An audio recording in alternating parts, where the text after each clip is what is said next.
দুইটি পাপ করলে তাহাজ্জুদ নামাজেও দোয়া কবুল হবে না। ভালো করে মনে রাখবেন, দোয়া হচ্ছে এমন একটা বিষয়, অনেকে আমাদেরকে বলে হুজুর এত দোয়া করি আল্লাহর কাছে কিন্তু কোনো দোয়াই আল্লাহ তাআলার কাছে গ্রান্টেড হয় না, আল্লাহ তাআলা অ্যাকসেপ্ট করেন না, আমার দোয়াগুলো কবুল হচ্ছে না।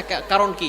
আমি বারবার আল্লাহ তাআলার কাছে একটা বিষয় চাচ্ছি, আমি দোয়া করছি, কোনো দোয়া আল্লাহর কাছে কবুল হচ্ছে না। ভালো করে মনে রাখবেন, দুইটি পাপ যদি আপনার ভিতরে থেকে থাকে তাহলে আপনি যদি তাহাজ্জুদেও আল্লাহ তাআলার কাছে চান তাহলে আল্লাহ পাক রব্বুল আলামিন আপনার দোয়া কবুল করবেন না।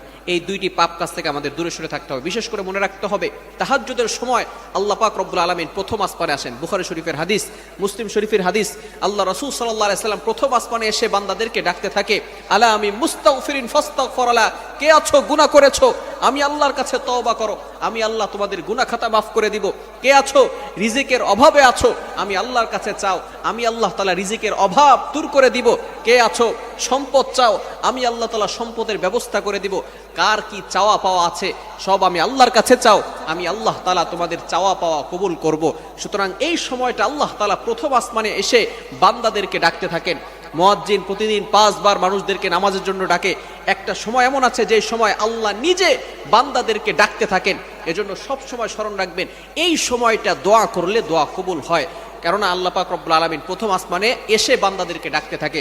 কিন্তু দুই শ্রেণীর মানুষ যারা দুইটি পাপ কাজ করবে, এই দুইটি পাপ কাজ করার ফলে আল্লাহ পাক রব্বুল আলামিন তাহাজ্জুদের সময় দোয়া করলেও তাদের দোয়া আল্লাহ তাআলা কবুল করবেন না। এক নাম্বার হচ্ছে যারা অন্যের মাল অন্যায়ভাবে আত্মসাৎ করবে, তাদের দোয়া আল্লাহ তাআলা কবুল করবেন না।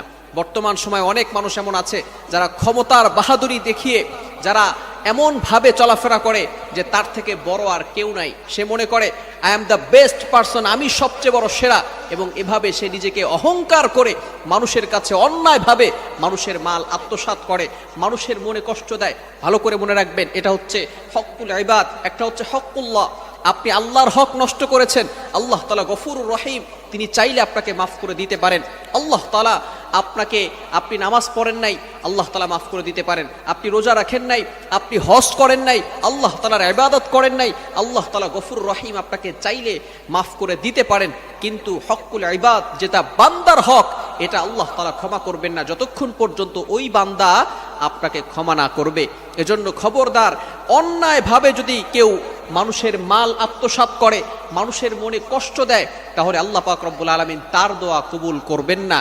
ভালো করে মনে রাখবেন, এজন্য আমরা কখনো কারো মনে কষ্ট দিব না। A true Muslim is a person, প্রকৃত মুসলমান তো ওই ব্যক্তি, আল মুসলিমু মান সালিম আল মুসলিমুনা মিন লিসানিহি ওয়া ইয়াদি, প্রকৃত মুসলমান হচ্ছে ওই ব্যক্তি, those hand and mouth for safe everyone, যার হাত এবং মুখ দ্বারা সকল মুসলমান, সকল মানুষ নিরাপদে থাকে। এজন্য সবসময় চিন্তা করতে হবে, আমার দ্বারা যাতে করে কোনো মানুষ কষ্ট না পায়, আমি যাতে করে বান্দার হক নষ্ট না করি, আমি আল্লাহর হকও ভালো করে আদায় করব, বান্দার হকও পরিপূর্ণভাবে আদায় করব।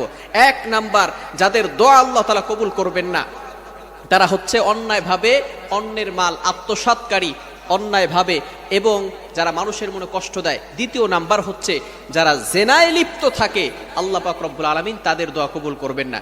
দুই শ্রেণীর দুই পাপ কাজ করলে আল্লাহ পাক রব্বুল আলামিন তাদের দোয়া কবুল করবেন না। এক নাম্বার হচ্ছে যারা অন্যায়ভাবে অন্যের মাল আত্মসাৎ করে, এবং নাম্বার 2 যারা জেনায় লিপ্ত থাকে, তাদের দোয়া আল্লাহ তাআলা কবুল করবেন না। এই জন্য আমরা সব সময় এই দুইটি পাপ থেকে হেফাজত থাকবো। আল্লাহ তাআলা আমাদের সকলকে এগুলো বুঝে আমল করা তৌফিক দান করেন। সকলে বলেন আমিন।